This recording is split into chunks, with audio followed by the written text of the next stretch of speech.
for Nemaha County in southeastern Nebraska, southeastern Otoe County in southeastern Nebraska, northwestern Richardson County in southeastern Nebraska, until 8:15 p.m.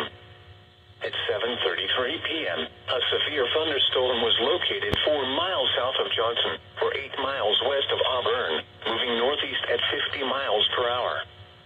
Expected hazards include 60 miles per hour wind gusts and quarter-size hail. This is a radar-indicated threat. The following impacts are expected. Hail damage to vehicles is expected.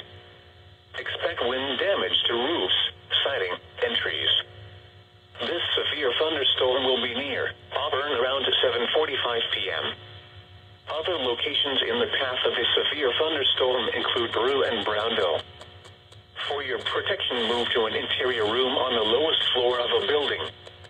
Repeating, a severe thunderstorm warning has been issued until 8:15 p.m. for the following counties in Nebraska: Nemaha, Otoe, and Richardson.